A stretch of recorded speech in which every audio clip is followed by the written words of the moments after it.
Talafalava mai Samoa ai olfa o poponga o tala yo VAIFANUA lau Samoa Entertainment TV. Mai le whaamasinawa whaitu malo e muli nuu le vai sa nei. O whatonwa le fionga le whaamsino papali i Rosela papali i le loia. Whai malo matu mua Matthew le misio o tula i mole sa avea mapale mia taluai. Le sunga tula e pasa ilele malia le ngoi. Ile awai ono o atu ile whaamasinonga. Le sunga tu le epa i leisi to e wala wino le mata upu o lo oa afiai. Le utua tuai nei ile sofito a perila. O lo otua ia le sunga tu le epa i le whaio whaamtalanga e whaalumai na ili tangata. O le tangi a le ministawa o ngale fionga ai ono Alec e Kuroma. Peitai, o talia le whaamasino le talo sanga leo mo se lua mai aso e whaamai a nea ia lantou ta penanga o mulianga. Peita ewa atofa ile sofito a perila mta upu lea mai tatawai le o tua ia ono o atu ile whaamasinonga. Ua mai a whelo ia tua ile fionga minstawa o ngā ai ono Alec e Roma ile pulenga o lea onga le loto tau mawhai.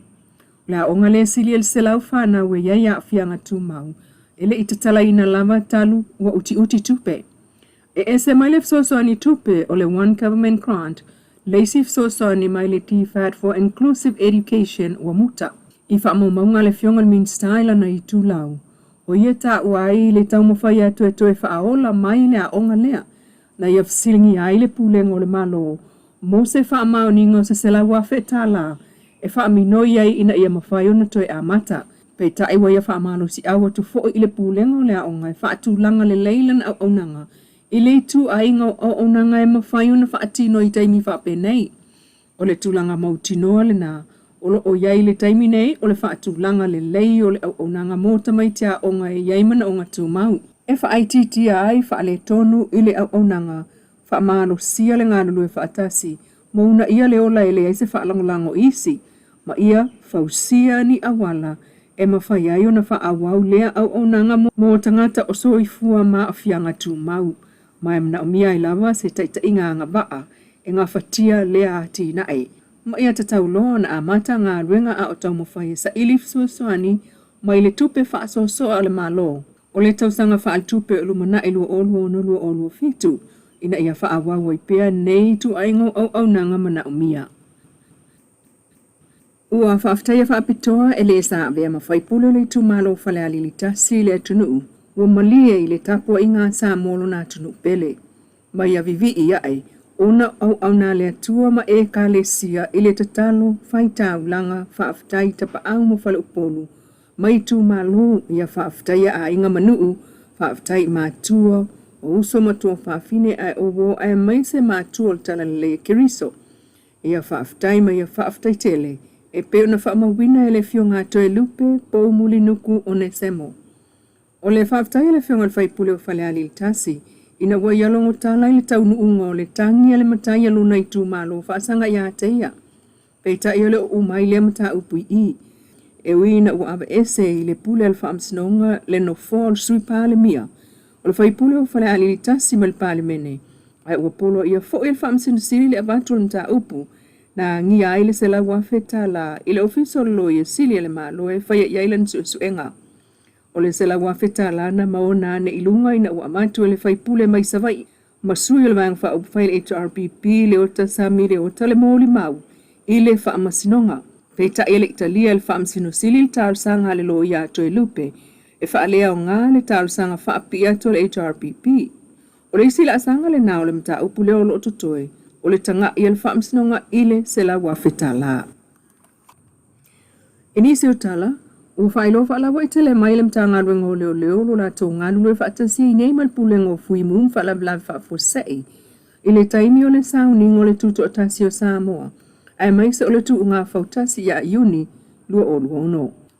O le aunga o whaulinga wa aia nā o le ngā lulu e whaatasi, ma le mana o ngai whaamaro sia le tula whono mulmulta ia le saunga le mu mal file mu.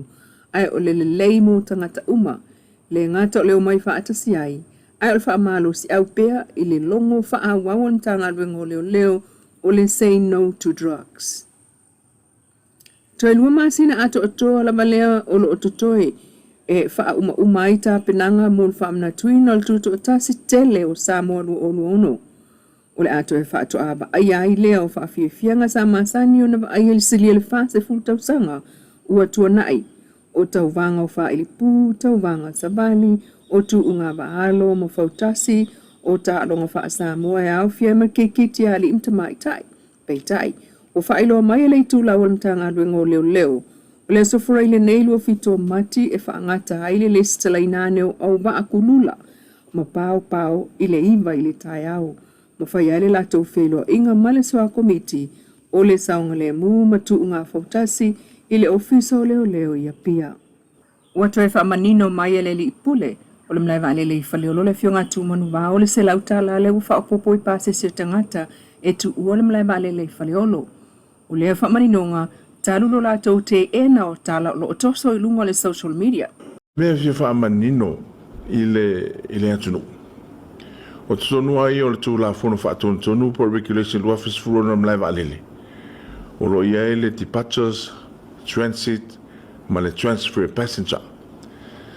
O le mea leo wa tupu mai, le na o mai le nusi pepa lea. Ia o te ilo se mistake ale ayata. O na ele tutongia pe pule foi le pule ngoma la valele. A o lau mwhai ona toa e whaasau. E sa te tau ona i line uma mea. Ia ma le tū la fono. O le tono tū la fono. Wanga o le tangata e tipata mai Samoa. Ngā le tangata e tū wa atu lana whai ngā malanga i Samoa. O le whate ta ingala. A wha peana e te malanga mai ni usila. Ai ko kongi lau return ticket foi lea. Whate ta inga e a whewhase lau de return. Whate ta inga. E le se me toi pole o le nau e tu tonu laua. Lau se lau TALA. Nono winga. E le effective le se lau TALA i le arrival. Whaka effective. Ngau e tipat ma Samoa. Ai whengata o le return ticket lea. Tu sa la pe ke sau foi ale one way ticket. Sau la e nofo ia whai au pisinisi mau ngā luenga i ele taime te toi fia foi ai. E o ko meki ala le se lau TALA. Ai sea. O na o leo le ati pat ma Samoa. O le se senga le nao mea. O le mea le ta o le transfer passenger. O le whateita inga. O le tangata le malanga mai pango. E te sau i pango le Talofo Airways mo le whateita inga. Ai te fialu lai ni usila. Ai sau mai pango i whaleolo. E te le la vere se lau TALA. Se i longa ue tu ua whaleolo mo ni usila. Nono winga. O lo pasese la lena tutongi mo whaleolo i ni usila. Le whatua e la vea i tutono lea. O le se lau TALA. O le whaamana manga le na. O le mea le ta o le transit passenger. Tu sa la o le se senga o le transit passenger ma le transfer. O le transit passenger. E te wha o ngā ina le wa le tasi e wha a wawai laua. Lau whai ngā malanga. Transit passenger. La watu te whateita inga. E tatu malanga le sau mai nenti a pia Honolulu. O le whesivi. A wha apela ngā o le depart from Whaleolo, a le are mea wala vea ai i le waa le transit. O le waa le tau no mi Whaleolo, e o mai lalo le pasese. E o mai lalo le pasese pe rua se lau mona tupu, to e rescreen e tatu security, ko e ora kako tipacha lounge, ko e port le waa. Longo winga, o lau e tipat mai from Whaleolo. O nau tatu, o le last point of departure mo le US, o le waa lea. E o mai lalo le pasese po au mea na whaatau i fiti se tu low i duty free te sau uma mo i lalo e koe go through the screening ia koe po de le vaaile i alu i Hawaii ona o tu la fono i al TSA o lo malu pipui a ele security o le vaalea no winga ana wha pea lai no fuare pasese i lungo le vaa i ele afia a whengata wo mai lalo leo mai lalo go through the screening ia whakakoa koe pua lelewa o le ala lana o le la vea ele mea ta o le transit passenger i le salau TALA aisea o le ti pata ku i Whaleolo ia ma le se senga ngā o le transfer passenger sui le waa e wha wai laua lau whainga malanga lena e sau le Talofo Airways mo le whaitainga e sau e anu le engi usila se tulo e wha wai lau malanga i fia ni usila o na i vala na sa tomo whaia e wha amana malama i le winga o le se senga o le transit ma le transfer Ai, ole charge ai aerodrome facility charge. Now the South TALA Samoa, when you depart from Faleolo International Airport to any other airports. No winga. Elefa pe yeise to ngina mo taunu mai. Ole me fia fa malama. Ele afa pe ke one way New Zealand. Ele to ngia sa South TALA. Se ivanga na o to ngi lo pasese. E to fai malanga ai i New Zealand. Fakua e la vea rola i eila. I se South TALA fa popo. O na foi la wai ka ko taxi le asuli matala. Se ilonga ke depart from Faleolo to any other ports. O le upu fa mafa o le tu va mai Faleolo. Ia por depart from Faleolo. O na i motunga afanga wa pe wa sapasui mai lunga social media ma le pepalea. Ai sa tau fa malama. En fred over peat. Ie me ka o human error. Ile ayata fo i mo le fainga o le mea lea. Ai fa fitai o lawa umanto so ala puli. Ele ia se so tato sa olele. O le tato lofu. E o fe al palangia. E fo le tai me sasi ai. Ai le fa pia o le malai va lele wo fai le mea le fa popo le se South TALA no. Ele ai se pule al pule ngom lai va lele le mea. Ai o le mea fa fitai o lawa umanto e fa sao. Wana o le departures. So when you depart from Samoa to New Zealand, to Sydney, to Brisbane, to Fiji, you are entitled to pay the 100 TALA. O se wha amana malama tili na. O le meo te whaftai e tato whai ngā malo ma tato taitai. Le wasau lunga le ticket. O le code langa ue lunga le ticket. O le set 3. No inga e alo tongi no pasese te au rifiti tai au. Ke wea kulo se 3 e mana tuaina tu man mau ma tu le epa ma fiu. O le quoting o le kako aerodrome facility charge lea. Ai le wha pe te la vea pe e sau mai fafo i nei. When you arrive, you are not entitled to pay the 100 TALA. Se i vangana wa e whai malanga ese atu mai Faleolo. Lono winga a wha pe la te sau le return ticket. O e te papole.